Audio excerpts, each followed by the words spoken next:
Hello everyone, আমার Maldives blog সিরিজে আপনাদের স্বাগতম জানাচ্ছি। আজকে আমাদের মালদ্বীপসের দ্বিতীয় দিন অ্যান্ড আমি অনেক বেশি এক্সাইটেড কারণ আজকে আমরা যাব শার্ক স্নরকেলিং করতে, যেটা করার জন্যই আমি মূলত মালদ্বীপসে এসেছি।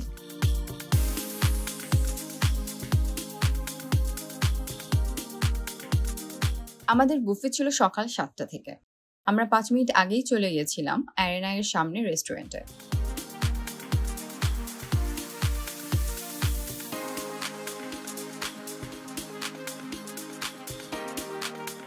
বুফেতে ছিল 2 ধরনের মাসুনি, একটা নর্মাল মাসুনি আর একটা পাম্পকিন মাসুনি। এটা মালদ্বীপিয়ানদের লোকাল খাবার, যে টুনা ফিশ, নারিকেল, পেঁয়াজ, মরিচ দিয়ে বানানো হয়। খেতে অত মজার না, মোটামুটি। এরপর ছিল রুটি, pancake, French toast, grilled sausage, baked potato, kidney beans, scrambled eggs, and spinach baked pasta. আর এদিকে ছিল orange juice, cold milk, cornflakes, বিভিন্ন ধরনের পাউরুটি, butter, muffin, donut, vanilla and chocolate plain cake, fruits, cheese and chicken ham. Buffet শেষ করে আমরা এখন শার্ক স্নরকেলিং করতে যাব। সল্ট বিচ ট্যুরস থেকে আমরা কাফু এক্সপ্লোর প্যাকেজ নিয়েছিলাম। বার্গেনিং এর পর $5 কমিয়ে 45 নিল।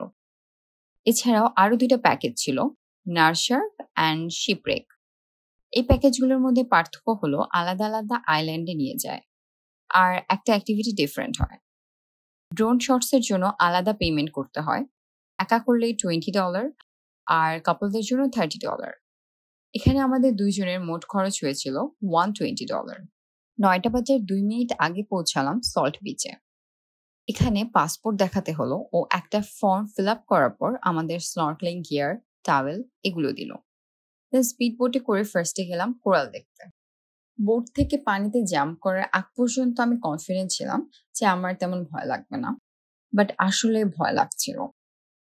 পানিতে জাম্প করার পর আমার গাইড শিখিয়ে দিলেন যে কিভাবে স্নরকেল ইউজ করতে হয়, বাট আমি ফার্স্টে ঠিক মতো ইনহেল এক্সেল করতে পারছিলাম না, যদিও আমার হাজব্যান্ড করছে। সো আমি জাস্ট দম বন্ধ করে পানির মধ্যে তাকিয়েছিলাম। মিনওয়াইল গাইড আমার কিছু শর্টস তুলছেন। এরপরে আমরা গেলাম গুলহি আইল্যান্ডে। এখানে পানি অনেক সুন্দর ছিল। এর মধ্যে আমি স্নরকেলিং গিয়ার কিভাবে ইউজ করতে হয় এটা শিখে নিলাম। আপনাদের জন্য ভিডিও লাস্টে অল্প ডেসক্রাইব করে দিব।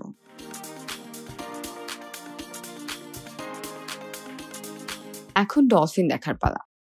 আমরা অনেক লাকি ছিলাম যে আমরা অনেকগুলো ডলফিন দেখতে পারছি।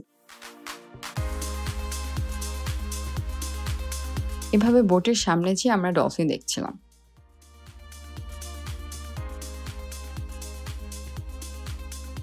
এরপর আমরা নার্স শার্ক পয়েন্টে গেলাম। এখানে শার্কগুলোকে এভাবে টুনা ফিশ খেতে দেওয়া হচ্ছিল। ফার্স্টেই আমরা ড্রোন শট নেওয়ার জন্য জাম্প করলাম, বাট তখনই বৃষ্টি শুরু হলো। সো গাইডরা বললেন একেবারে লাস্টে আমাদের শট নেবেন। দেন আমরা স্নরকেলিং করলাম। এখানে আমার স্নরকেল ইউজ করতে কোনো সমস্যা হয়নি। স্টিংরে আর শার্ক দেখতে অনেক ভালো লাগছিল। একটা শার্কের ফিন আমার হাতে একটু লাগছিল। ওদের স্কিন দেখতে স্মুথ হলেও আসলে রাফ। লাস্টে আমাদের ড্রোন শটস নেওয়া হলো। এই পুরাটা সময় আমি ড্রোনের দিকে তাকিয়েছিলাম অ্যান্ড আমার আশেপাশে যে এত শার্ক ছিল এটা আমি বুঝতেও পারি নাই।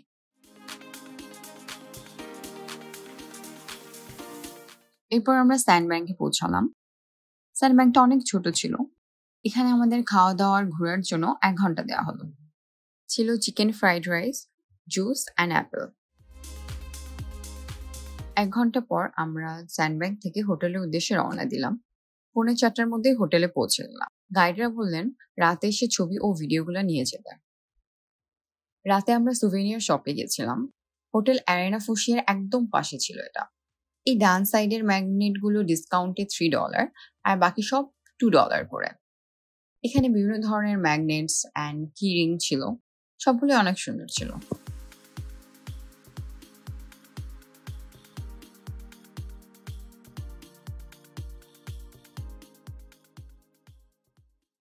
আর এই শোপিসগুলোর দাম ছিল $10।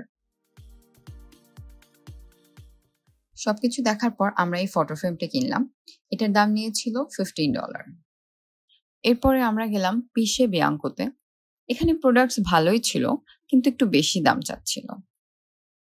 আর এই এলোডা সুভেনিয়ার শপটা রিজনেবল ছিল, কিন্তু আমাদের তেমন কিছু পছন্দ হয়নি এখানে। এরপর আমরা গেলাম লিলি স্পেন্সারে। এখানে এই ওরিও আইসক্রিমটা কিনলাম, দাম $4। ডিনার করার জন্য আমরা ট্রাইটন বিচ হোটেলে আসলাম। এখানে ফিশ অ্যান্ড চিপস এবং মাশরুম স্যুপ অর্ডার দিলাম। কোনোটারই টেস্ট ভালো ছিল না। বিল আসলো $14। রুমে আসার পর আমরা দেখলাম যে হোটেল থেকে আমাদের লিফলেট দিয়ে গেছে, কালকে মালদ্বীপসে ঈদুল আজহা। সো এখানে লোকালদের ঈদ সেলিব্রেশনের বিভিন্ন ইভেন্টস অ্যান্ড টাইমিং দেয়া। এটা দেখে আমরা দুজনেই অনেক এক্সাইটেড হয়ে গেলাম যে মাফুসি আইল্যান্ডের ঈদ উদযাপন দেখতে পারবো। এখন স্নরকেল কিভাবে ইউজ করতে হয় এ সম্পর্কে আপনাদের একটু ধারণা দিব। স্নরকেলিং এর জন্য এই সেটটা প্রোভাইড করা হয়। এই অংশটা হলো নোজ পকেট। এটা এমন ভাবে পড়তে হবে যাতে নাকে কোনো পানি না ঢোকে। এই মাউথ পিসটা মুখের ভিতরে কামড়ে ধরে রাখতে হবে। আর এই টিউবের লাস্ট পার্টটা অবশ্যই পানির সারফেসের ওপরে থাকতে হবে। স্নরকেল করার সময় মুখ দিয়ে breathe in and breathe out করতে হবে। কিছুক্ষণ এভাবে প্র্যাকটিস করে তারপর পানিতে নামলে ভালো হবে। এখন আপনাদের সাথে আমার এক্সপিরিয়েন্স থেকে কিছু সাজেশনস শেয়ার করব। গাইডরা ফার্স্টেই জিজ্ঞাসা করে যে আপনি সুইমিং জানেন কিনা। আপনি যদি অনেক ভালো সুইমার হন এবং ঢেউয়ের মধ্যে সুইমিং করার এক্সপিরিয়েন্স থাকে, শুধু তাহলেই বলবেন যে আপনি সুইমিং জানেন। কারণ সুইমিং জানেন বললে ওনারা এক্সপেক্ট করেন যে আপনার বেশি অ্যাসিস্ট্যান্স লাগবে। ওয়াটারপ্রুফ ফোন কেস না থাকার কারণে আমি অনেক জায়গায় ফোন ইউজ করতে পারি নাই। সো আপনারা এরকম একটা ওয়াটারপ্রুফ ফোন কেস কিনে নিতে পারেন। এই ট্রিপে ফুড একেবারে লাস্টে দেয়।